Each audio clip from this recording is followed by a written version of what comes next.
Hello, and it's always so exciting to be here and just kind of check in every Monday, and see what's happening with the community and the network. And today is absolutely no different to that. So if you are watching, then please drop a comment in. Let me know where you are, where you're watching from, and I'm happy to give a shout out on that basis there. So what we are doing today, as you know, every week it's about social impact, justice, mobility. I work in change and look at sustainability in change, sustainable change with organizations, but just being at that sharp end. I love to bring that learning back 360 degrees to those starting out as social entrepreneurs. And that's exactly what we're doing this week. It's really a special for those that are starting out in business. And last week, I had the fabulous April Patterson join me, and we had part 1. So today she's back again, and we're going to be doing part 2. So before I get April to say hi, I just want to let you know that April has, started her business over the last 3 years. She's been working in her business as a social entrepreneur, and started out as an executive assistant for many, many years. And, when April was starting out, she and I, we joined forces and we were working together. April was my client. So it's always good to just kind of see how that journey's going, April. And thank you for sharing some of that information with us here. So do you want to say hi? And then we'll get a few highs from those that are joining us, and we'll get straight to it. Absolutely. Good morning and happy Monday. Thank you so much, Tony, for having me back on. It's always a pleasure to talk to you. And yeah, I'm super excited to have this conversation. Entrepreneurship is definitely not for the faint at heart. And so while I am 3 years in, it is definitely, it's been a learning experience every single day. And so I'm excited to talk about those things today with you. Thank you so much. And what a fabulous introduction. And I must say as well that you got the memo about being coordinated, or your lipstick and your dress. So I absolutely love that too. So thank you for showing up, April. Who else have we got that's joining us? So we've got Melody from Massachusetts. Hi, Melody. Thank you so Melody. much. Get those questions ready. We've got Mosen, who is joining us. In terms of we will just kind of capture some of the things from part 1, but you can actually, I'll make sure that the link is in the feed so that you can go back and watch part 1 on the YouTube channel. We've also got Marcia from Washington, DC. Hi, Marcia. Hope you are well. And hello, Marcia. And we have Seema, who's joining us from India as well. There's a few others who are probably a little bit shy at the moment, but we'll encourage that shyness and get some of those questions ready. And if you're watching later on the replay, thank you so much for taking the time. And do just message or drop your comments in the chat. Yes. So on that note, let's get to it. Let's jump right on in. Yeah, so you've kind of said about your 3 years, and shared a little bit about the fact that it's a journey. We're always even myself, even being in business for so long myself, we're always continually learning. And I Oh think man. that's the place that we need to really stay in. The fact that we want to be, always learning, always growing.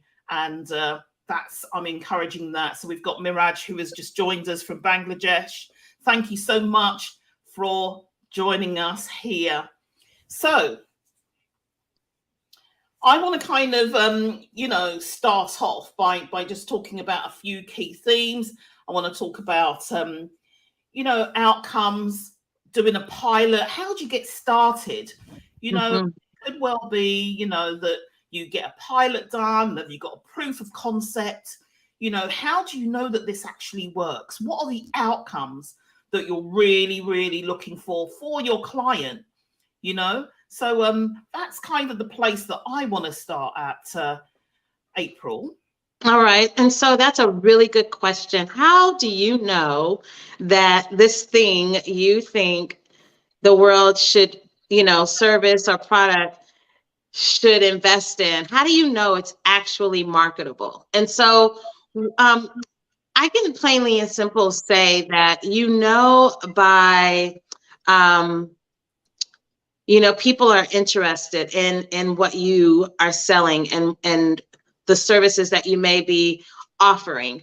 And so you'll know if you're successful at this and if you should keep going, if you're able to earn a living for yourself. I mean, it's really that simple. I will be honest though and say you shouldn't expect to actually see a profit for the first I think few years. I think that some entrepreneurs expect to have an amazing ROI, right? But the reality.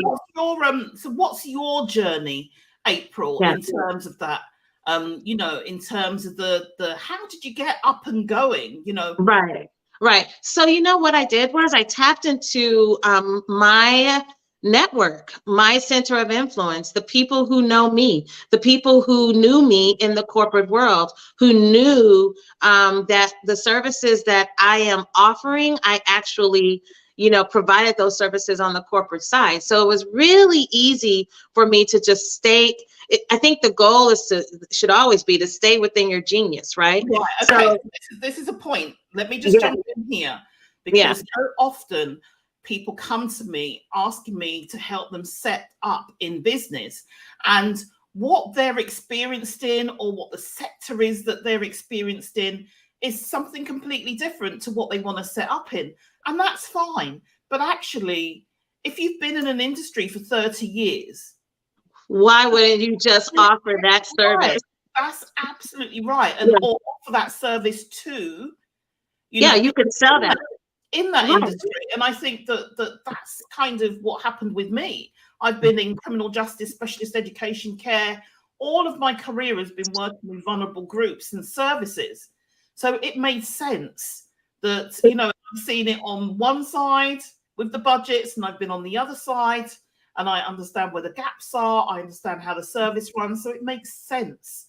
Right. Because at the end of the day, what you want to provide is you want to have the problem solved. You want to be able to sell the solution to whatever the problem is in the industry that you are well versed in. Right. So you, as a previous executive assistant, you were, first of all, you were supporting executive assistants, weren't you?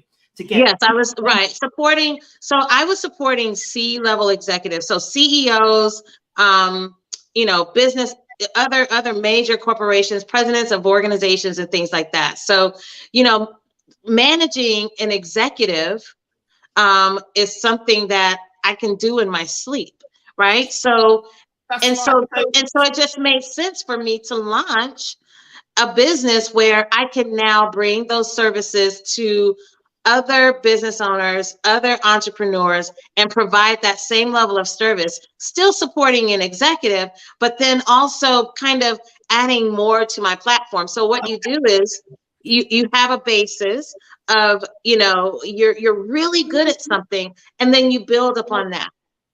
Okay, so I'm just speaking as to how I know you, April, and some of the work that we've done. So you started off, you were an executive assistant for so many years. You know it inside out, back to front. And so when you started out helping, supporting those other executives assistants to be the best that they can be. Yeah. And Exactly. also, the other part of the service was about, those C-suite that had executive assistants, how to get the most out of Yes. your EA as well. Exactly. So Exactly. that's the sweet spot right there. Right. If you've got an EA not working for you, so let's get the most out of this relationship. And that's where you kind of came in to say, so really anyone that's watching, there is value added in terms of having somebody with this experience that knows about the function of an EA in some very established organizations in the US there. Yes. That have a really great reputation and branded. So, you come with good, you're of great caliber. Yes, yes. Thank you so much, Tony. I appreciate that. It has been an amazing journey. I've met so many people. I think that just operating, I think for anyone who is thinking about launching their business, or perhaps you're a new entrepreneur, the number one way I feel to be successful is to just operate within your genius. Sure, you can have a passion for other things that you enjoy doing, but are you an expert? You have to ask yourself that. Are you an expert in that thing? And the thing about it is that I find that this is a real key piece. That I see so many people excited about their idea or their project, but actually because you're excited, it doesn't mean that other people are going to be too. So is it something that actually the world needs right now? Who needs this service? Have you had an experience that you can translate into the business? Right. Quite often, if you have an experience, you can design a product or a service that fits that gap. And quite often I've seen people that are very excited, and I, let them know that unfortunately I can't be as excited as you unless you pay me to be excited. Unless you pay me, and so that's the thing, right? So I think one of the things that you and I talked about is that, you're going to need to ask for the money, right? So you want to. You're jumping ahead now, April. So we're going to come to that. We're going to come to that. So if you have any, Seema, Marcia, Motion, Melody, anyone, if you've got a question, Miraj, just drop it in the chat. We're only here for 20 minutes, another 20 minutes, and we will do our best. So I really want to say I appreciate you, April, for sharing your experience over the last 3 years and what that journey has shown you. And take April's experience to really think about what is your journey going to be, and, learn from some of those experiences. Yes, it's important that you have your own experiences and you learn from those, but also do take on board others that have traveled that journey with you as well. So really, let's come back a step. How are you going to get this journey up and going? Think about doing a pilot. Go to an organization and say, look, can I do a pilot with you? Can I do something on a reduced fee, just as an introductory? Have you got a proof of concept? If you're asking for money, we need to know that it works. So have you got a proof of concept? What are the outcomes going to be? How did you get those outcomes? Be really, really clear. And sometimes I see that people this is the outcome, we can all count, but they get confused between outcome and output, which is the numbers. 80 people went through this program. This is not outcomes. This is an output. Right. What the outcome is as a result of 80 people going through this program, this is the impact that it had on them, on the organization, on. Okay. Right. So really be clear about, what that is. So, and can I just add to that? For all of you watching, we all know that Tony and her fairy dust is pretty amazing, right? And so when I when I hired Tony to assist me, I was early in my journey, it's important that when you invest in someone like Tony, that you use the tools that you learn, right? And so running the pilot is something that I wasn't really a fan of, because I'm like, no, I just want to sell this thing, right? But it's trial and error. How do you know it's going to work unless you actually offer a pilot program? And so, Tony, I want you to know that still to this day, even 3 years later, I sell there are some people who they're sold, they want to purchase, but then there are some who are just unfamiliar with the product and services that I am serving at the capacity that I'm serving them. A lot of people still haven't bought into the virtual concept. So I then offer them the pilot offering. And so, and then after 3 months, they're sold, right? So Right. So this is the thing. So it's always about how can you get your foot in through the door. That's and it. People have a big thing about committing to this big package. Well, actually, It doesn't have to be a big package. Let's just do a little taster. Let's do a trial. For 1 month, 3 months, we can review on a regular basis. We can evaluate. Exactly. And because one of the things is that things aren't going to be perfect before you start. And you'll always be reviewing and tweaking and reviewing, get some feedback, and you think, oh, yes, I'll take that on board. And so it's really an evolving process. It really is. It really is. And at the end of the day, when when you are an entrepreneur, you're all of the departments of running a business, right? So that is when you need to put your sales hat on and you figure out, how can I at least get them in the door? You just want them in the door. People that know me know that I have this concept, and I call it the doctor's waiting room. Okay. Yeah? And so when I call it the doctor's waiting room, it's like there's all these different rooms, and there's these different which equate to different services.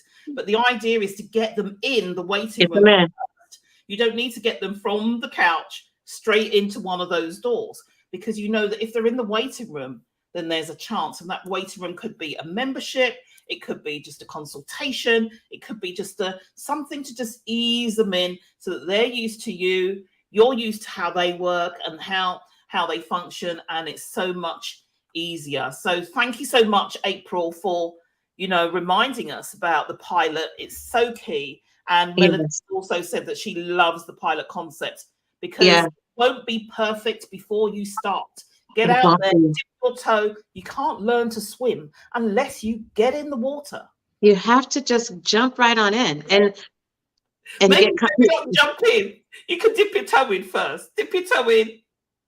Check the temperature. See if is it ready? Is it temperature? How's the temperature?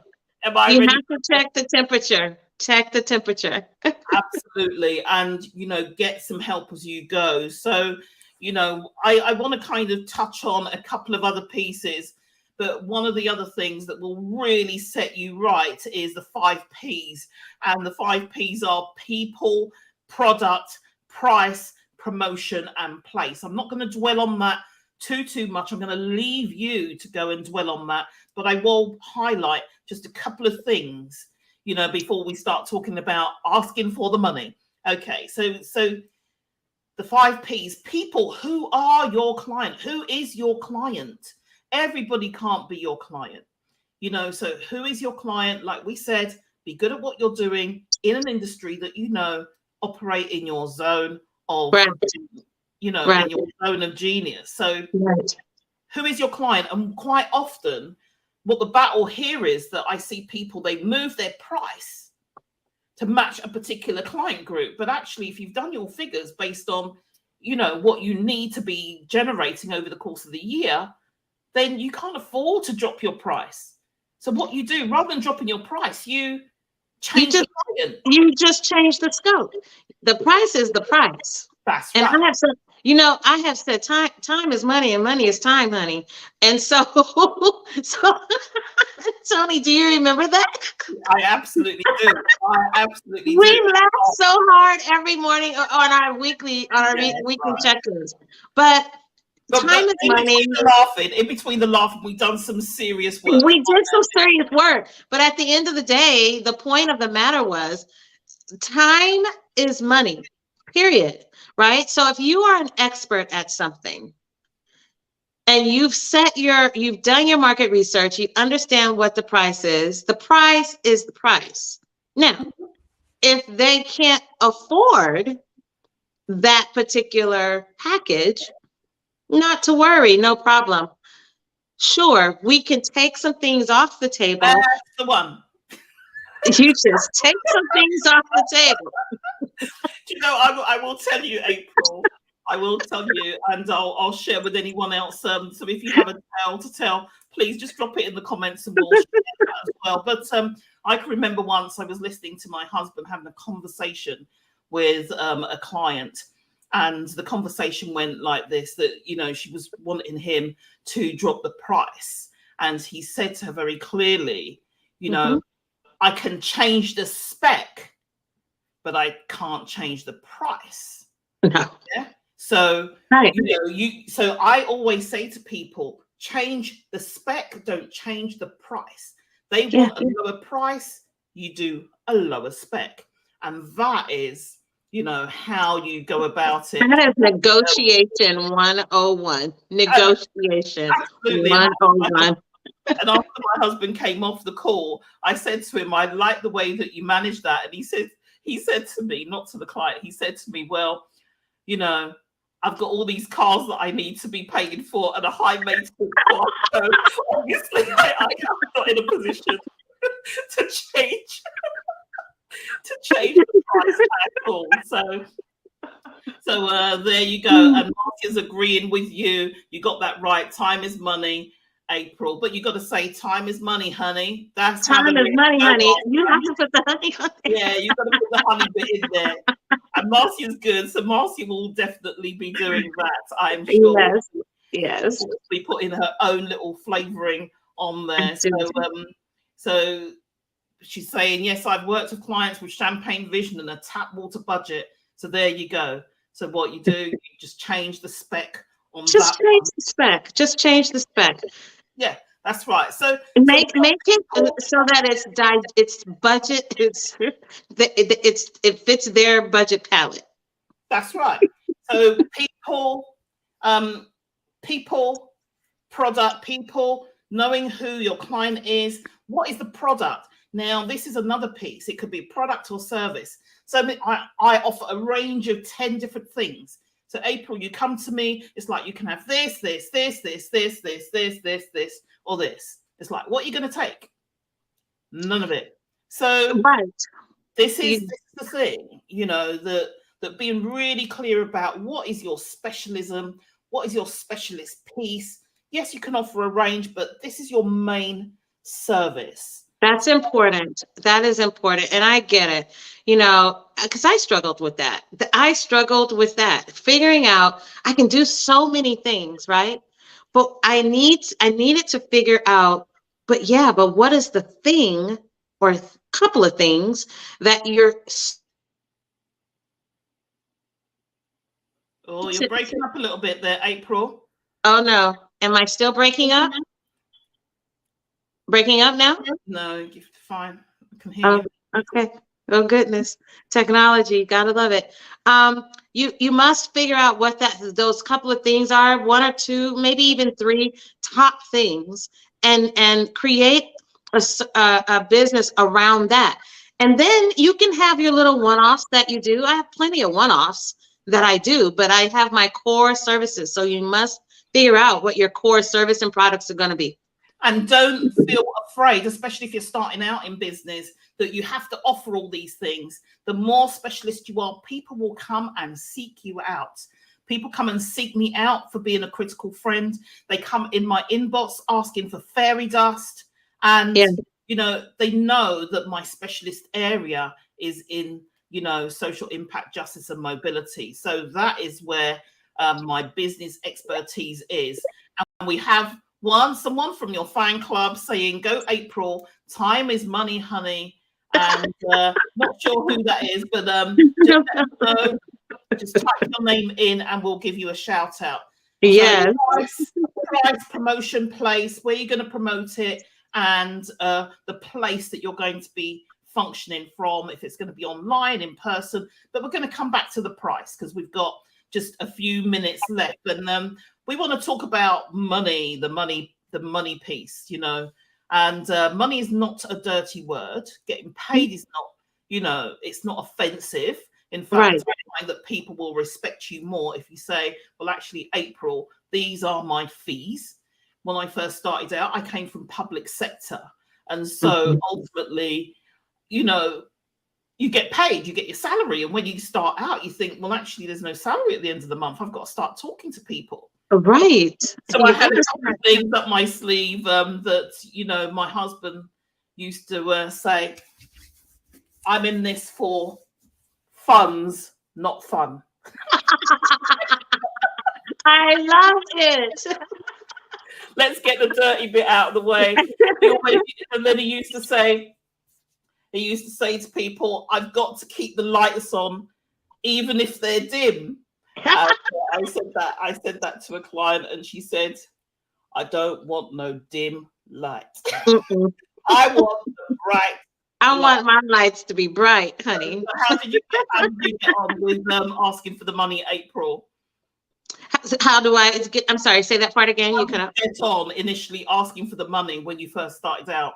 Oh man, I was actually pricing myself super low. And I didn't realize that until I hired you. I was like, it's like, oh, wait a second. Oh, right. So here's the thing. If you don't consider yourself an expert, or you don't consider yourself a valuable entity, how can you expect anyone else to consider you that, right? absolutely. And your pricing will tell a lot about what you think about yourself, your services, and your time. So people are paying attention. People pay attention. And so now back to the pilot, right? While there may have been times that I've adjusted and have taken on someone because I saw that this could end up being a long-term relationship, right? I could see that. That doesn't, just because I chose to take them on as a pilot maybe at a lesser cost, doesn't mean that I didn't know my worth. What I saw was. So what we call that is the introductory fee. The introductory rate, that's what that is. And so you introduce them to your services at a more digestible rate, something that they feel like, okay, they're getting great service. And then, you work your scope, you widen your scope at that point, right? You start explaining to them, you can have all of these services, you introduce them a little, you give them just enough, and you hook them in, okay. You hook them, and so it's important, but you must set your rates. People will pay for services. Right, the thing about it is, but you and I know that when we've done this work as well, and anybody that's worked with me will also know as well, that before we do anything around pricing and setting the rates, we need to look at what do you need to be bringing in? Yeah. What is all the expenditure? Because if you just base it on competitor fees, what the going rate is, you may find that is not bringing in enough for you. So right. What you do is you work out what your revenue needs to be over the course of the year. Right. And then shape your services and your fees around that. So when you do it that way, you may realize that actually I wanted to offer A, B, and C. But because you've got your price in there now, your costs, how much you need to be charging, you think, well, actually, I can't afford to offer A, B, and C in that way. I've got to bulk it because I only want to work a few days a week. So really set it out initially how much you need to be generating, and do it that way. One of the things I done was I got a card machine, and I used to keep it in my handbag all the time. And so when people would say to me, I would whip it out and say, how would you like to pay? Is that cash or card? And I used to carry it around because I I didn't know how to get the words. And what I used to say to people is, start off by saying, are you asking me in a voluntary or paid capacity? I'm sorry, I'm not considering any pro bono work at the moment. And when I have capacity, I will let you know. So set out in the beginning, because if it's a non-paid capacity, you might think, well, I don't want to give any time to it. Do you see what I mean? I do. I see what you mean. I do see what you mean. When you are starting out, and this is, and I mean this because I did it. When you are first launching your business, you can't afford to do anything for free. You can't. I couldn't. I had to really, because here's what happens. You're new, all of your time, you must put all of your time and your energy into developing your business. If you want to volunteer and feel good about being philanthropic or something like that, then go volunteer somewhere.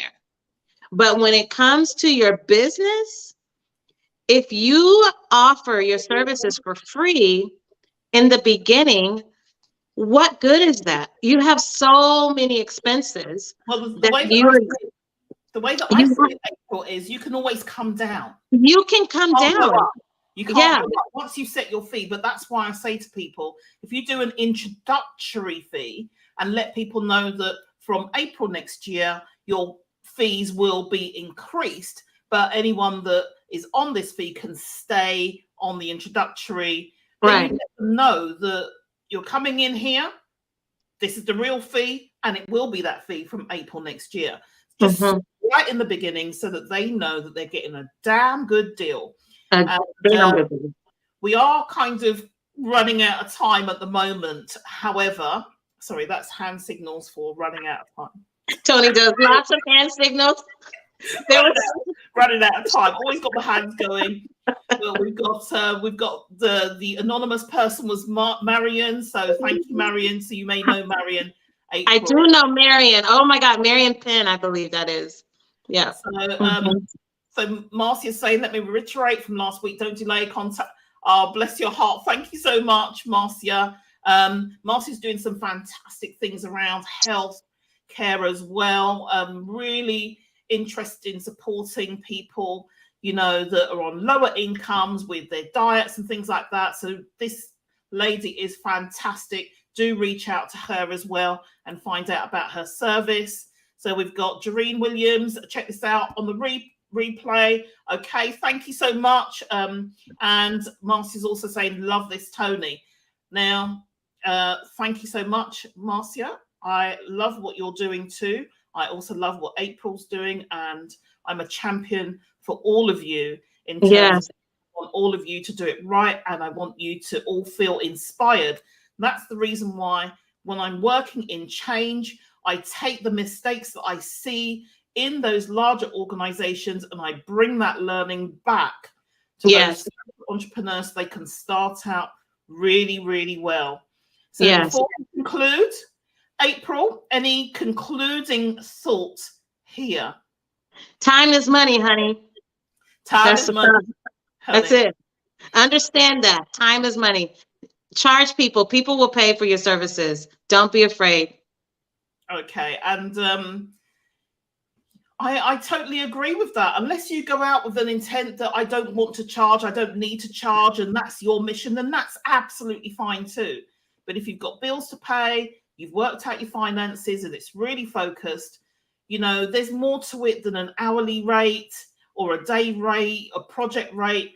Think about the value you are adding to somebody's business. The retainer rate, go the retainer route. A monthly flat fee is way better than an hourly rate. Tony taught me that. Yeah, so I was going to say, you were listening then, April. You'll be sitting in this chair in a minute. That's great. So yes, retainers are great because you don't want business up and down. You want some steady flow, coming in. And then these other little bits can help you with your cash flow as Exactly. well. Your contracts take longer to, they're a bit of slow burners, aren't they? But I just want anyone that's watching here now to feel encouraged by April's journey and what she's actually shared today. You know, that's really crucial. I want to say two things, and that is, first of all, you must believe and then be open to receive. You know, and I say that because I had a client that, you know, when they got their first client, they could not believe it. I got an email saying, I can't believe it. You know, I got my first client. I was like, yeah, you're deserving. Why is it such a surprise for you? Right. Find that, don't put the doubt in other people's minds. Your doubts, don't put them in other people's minds. Don't shut the opportunity down before it's even matured. Yeah. Don't make excuses. Tell people what your price is. Don't doubt yourself. If I say to you, April, what is your charges? What are your fees? You need to feel confidently and step into that space. Lean in. Lean into the money, honey. Lean in. When people are saying, oh, it depends. And I just think, it's not great, because it feels as if you make the fees up as you go along. Yeah. The other thing I want to leave you with is, don't chase the money, chase the result. Because if you chase the result, then the money will chase you.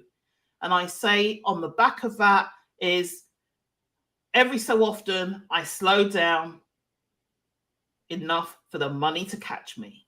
Because there's no point in getting it to chase you and you're not slowing down for it to catch you. And the reason why I say that is, do good work, do a really good piece of work, because that client will keep coming back, stay with you, refer. I talked to somebody recently. I spoke to somebody, and I'd done a piece of work with someone 2.5 years ago. And as a result of that piece of work, I'm on the 15th referral right now.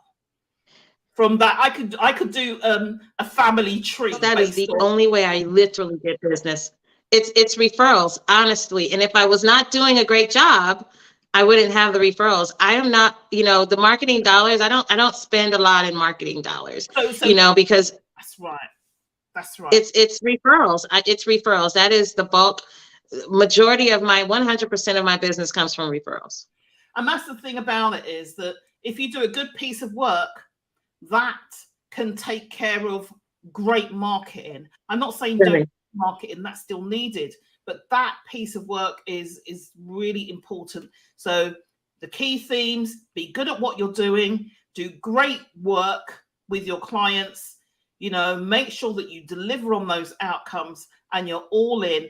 And trust me, they will be back. They will. Absolutely. We'll be back, just like how April, I'll invite you back at some point as well, and we can continue this.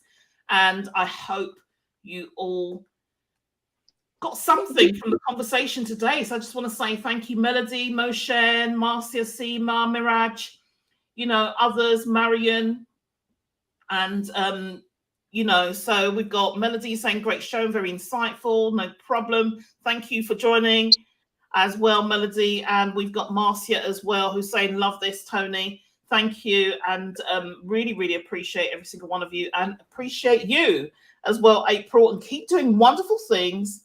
And if you know any EAs that need some help, or any, any C-suites that need help with their executives, then this is the lady you need to reach out and connect with. And on that note, I'm going to say, thank you, April. Thank you. And you know where I am. Just send me a message. Get in touch. That's right. Get in touch. And, absolutely. I can. And on that note, take care and bye for now. Take care. Thank you for spending time with me and my guest today on Critical Reflections with Your Critical Friend. Today, you got just a very, very small sprinkling of Tony's fairy dust. But if you'd like more, then do reach out. For speaking or hosting, it's TonyMcClellan.com. For social impact, social justice, or social mobility, check out our work at firstlifegroup.com. I look forward to hearing from you. In the meantime, feel encouraged, be inspired, be empowered, and make a difference. Bye for now.